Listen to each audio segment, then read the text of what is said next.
Welcome back to my mini vlog. तर इथे सकाळी सकाळी सगळे लवकर उठले होते, म्हणजे अगदी 5:30 पावणे 6ला सगळे उठले होते. आणि त्याचं रिझन पुढे तुम्हाला सांगेनच. तर इथे चुलीवरती आईने गरम पाणी ठेवलं होतं आणि थोडासा गारवा होता सकाळ सकाळी, कारण पाऊस रात्री मे बी पडून गेला होता. आणि त्यानंतर मग हे निघाले मुंबईला जायला. तर हेच त्याचं रिझन होतं की ह्यांना आज मुंबईला निघायचं होतं.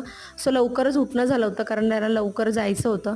सो त्यांना बाय केलं आणि इकडे आईच्या इथे ना झाडं कापण्यासाठी काही माणसं आली होती, म्हणजे फांदे उडवण्यासाठी. तर ती फांद्या वगैरे उडवल्या आणि ते लोलोचं बघा काय चाललंय. त्याला जे काही दिसतं ना त्याच्यासोबत तो खेळत बसतो. त्यानंतर ह्याने मला एक जबाबदारी दिली होती की सासरी जाऊन बागेमध्ये थोडं झाडांना वगैरे पाणी घालायचं होतं.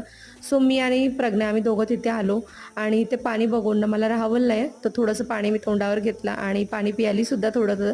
आणि नंतर माहिती पडलं की ते पाणी प्यायचं नव्हतं. तर सकाळी लोलोनी आणि प्रज्ञाने खूप जास्त बाथटबमध्ये मस्ती केली होती आणि हा बाथटब त्यांच्या मामाने त्यांना